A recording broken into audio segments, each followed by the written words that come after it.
तो आप पत्रकार बंधुओं का गुरुकुल परिसर पे आने के लिए बुलाने हमने निमंत्रण, छोटे से निमंत्रण पर आपने हमारा ये स्वीकार किया, उसके लिए आपका धन्यवाद। और धन्यवाद के साथ साथ आपको सादर प्रणाम। आज आपको एक विशेष सूचना देने के लिए हमने इस प्रेस वार्ता वो किया है। हमारा उद्देश्य है आचार्य देवव्रत जी को लेकर उन्होंने जो आर्य समाज के प्रति बीड़ा उठाया है, उनके मन में इस बार ये आया कि एक आर्य महासम्मेलन गुरुकुल कुरुक्षेत्र परिसर में हो, जिसमें देश हर स्टेट से तकरीबन आर्य समाज के आदमी आए। और साथ ही साथ हमने अपने पुराने आर्य छात्र सम्मेलन का भी आयोजन किया हुआ है, जिसकी तारीख हमने 9 और 10 नवंबर निश्चित की है। आपको ये सूचना आपके माध्यम से अखबारों में जाएगी, आपको ये सूचना देना था और इसी बहाने आपसे मुलाकात भी होगी। दिवाली का भी आपको शुभकामनाएं। दिवाली इससे पहले हम हर साल करते हैं ना दिवाली का, वो भी समारोह आपका इस बहाने से हो गया है हमारे साथ। और आप सबका अभिनंदन, बहुत बहुत अभिवाद। आप इस हैं जी, कार्यक्रम में मुख्य अतिथि कौन होंगे? कार्यक्रम में मुख्य अतिथि तो हमारे महामहिम जी तो हैं ही, डॉक्टर वेद पटेल, वो अपने विद्यालंकार जी हैं, राजेंद्र विद्यालंकार जी हैं। हो सकता है कि सीएम साहब का भी हम कोशिश कर रहे हैं, उनका समय लेने की कोशिश कर रहे हैं। प्रयास से हमारा सफल होगा, इतनी ऐसी हमें उम्मीद है। तिथि है जी 9 और 10 दिसंबर, 9 नवंबर, 9 और 10 नवंबर, 9 और 10 नवंबर। कहाँ से पहुंचेंगे जी लोग? हरियाणा से या बाहर से? बाहर से भी आएंगे, उम्मीद तो हमें यही है। हमने सबको निमंत्रण भेजा है। हर स्टेट में हमें अपने जो हमारे ये वेद प्रचारक हैं, उनके माध्यम से हर जगह हमने ये कोशिश की है कि हर स्टेट से आएँ, यूपी से आए, राजस्थान से आए, पंजाब से आए, और जो भी दिल्ली से आए, जहाँ भी मत कोशिश हमारी है कि ज़्यादा से ज़्यादा आर्य समाज के लोग मतलब इस आर्य समाज से सम्मेलन से जुड़े। विशेष उद्देश्य तो ये है जी, हमने महर्षि स्वामी दयानंद जी के प्रचार को, जो उनका स्वप्न था, उसको आचार्य जी की तमन्ना है भी उस प्रचार को ज़्यादा आगे बढ़ाया जाए, ताकि ज़्यादा से ज़्यादा स्वामी जी के प्रचार का और ये अंधविश्वास जो फैला हुआ है ये खत्म हो, समाज से कुरीतियां खत्म हो। मतलब जब गुरुकुल कुरुक्षेत्र 1900 जब 100 शताब्दी समारोह मना रहा था, तब गुरुकुल ने एक संकल्प लिया था, गुरुकुल कुरुक्षेत्र ने, कि हम महर्षि दयानंद सरस्वती जी के जो सिद्धांत है, मान्यताएं हैं, उसको जन जन तक पहुंचाएं। तो गुरुकुल कुरुक्षेत्र ने एक संकल्प लिया था, आचार्य श्री देवव्रत जी, राज्यपाल गुजरात, उनके एक मार्गदर्शन में, गाइडेंस में, कि गुरुकुल कुरुक्षेत्र लगभग 1 करोड़ रुपए वेद प्रचार विभाग पर खर्च करता है, ताकि राष्ट्र में, एक समाज में एक जो कुरीतियां हैं, बीमारियां हैं, अंधविश्वास हैं, उनका एक निवारण हो। वार्षिक 1 करोड़ रुपए गुरुकुल कुरुक्षेत्र इस पे जो खर्च करता है। और इस प्रचार के साथ साथ, महासम्मेलन के साथ साथ, हमें प्राकृतिक खेती का, जीवाणु खेती का भी प्रचार करना है। और समाज में जो ये नशाखोरी का बढ़ते जा रहा है, आर्य समाज के माध्यम से उस त्रुटि को भी दूर करने का प्रयत्न हम करेंगे इस महासम्मेलन के माध्यम से। लोगों को जागरूक करने का एक अभियान है, एक सम्मेलन है, महासम्मेलन है, जिसमें जैसे कि अपने प्रधान जी ने बताया कि प्राकृतिक कृषि भी एक विषय इसमें रहने वाला है।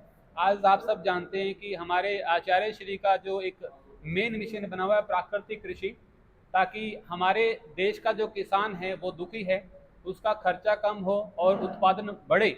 और सबसे बड़ी समस्या जो स्वास्थ्य की समस्या आज देश में है, कि हमारा जो एक देश का नागरिक है वो अस्वस्थ महसूस कर रहा है, क्योंकि वो जो अन्न खा रहा है वो जहरीला है, रसायन युक्त है। तो प्राकृतिक खेती के माध्यम से एक हमारे नागरिक को एक अनाज जो है वो एक रसायन रहित अनाज मिले, और जैसे हमारी ये जो उपजाऊ भूमि हो और गौ माता बचे, और ये वातावरण भी प्राकृतिक कृषि से बचता है। तो ये भी हमारा उस मिशन एक सम्मेलन का रहेगा। गाय माता को बचाने का मेन उद्देश्य है। एक देशी गाय से 30 एकड़ की खेती हो सकती है, ये भी हमारा, जब गाय देसी गाय खूंटे पे बंधेगी तो उसका बचाव भी हो रहा, दूध अच्छा मिलेगा, शारीरिक पोस्ट हो रहा, हर चीज़ का वातावरण शुद्ध हो रहा। इसलिए हमें ये महासम्मेलन में ये सब इससे मुतल्लिक बातें रहेंगी। बहुत बहुत धन्यवाद आपका। और आप सभी इसमें सादर आमंत्रित। गुरुकुल कुरुक्षेत्र में चल रही गुरुकुल कुरुक्षेत्र में चल रही शैक्षिक जो गतिविधियां हैं वो पूरे देश में अपने आप में अनुपम गतिविधियां हैं।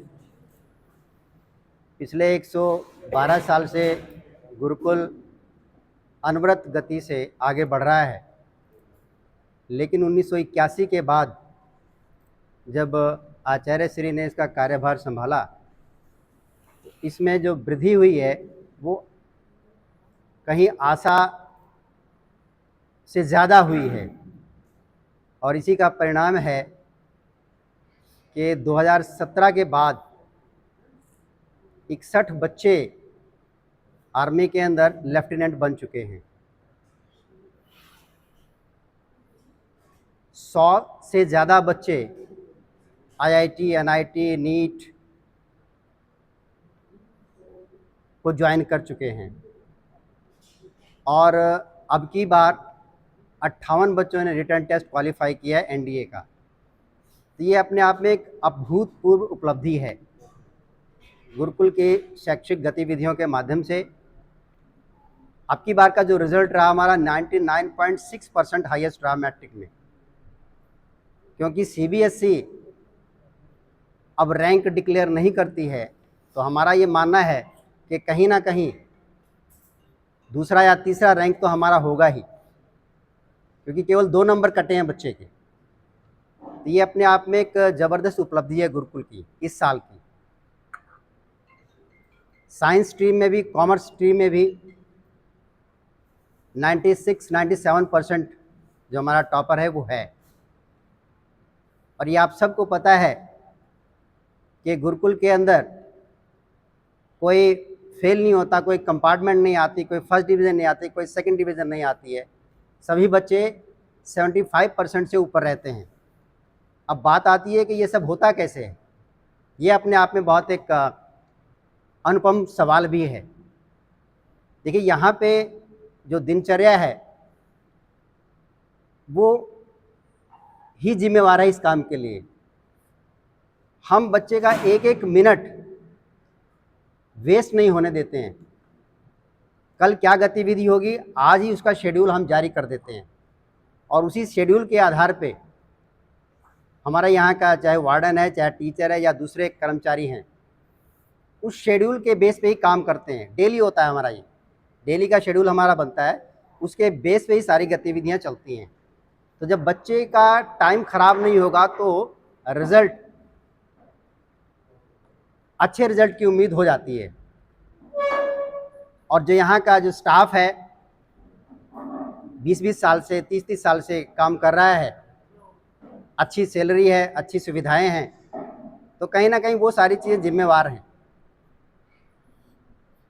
रही बात खेल की, सांस्कृतिक गतिविधियों की, आप सबने अभी नोटिस किया होगा कि सांस्कृतिक गतिविधियों में भी हमारे बच्चे बहुत आगे जा रहे हैं। जितने भी कॉम्पिटिशन्स होते हैं यहाँ पे, चाहे वो स्पीच का हो, चाहे वो नाटक का हो, चाहे स्किट का हो, जहाँ भी जाते हैं फर्स्ट या सेकंड ही रहते हैं, थर्ड की कोई गुंजाइश नहीं होती है। ये सारे का सारा कहीं ना कहीं जो निष्ठा है हमारे स्टाफ की, हमारे कर्मचारियों की, उसी का परिणाम है।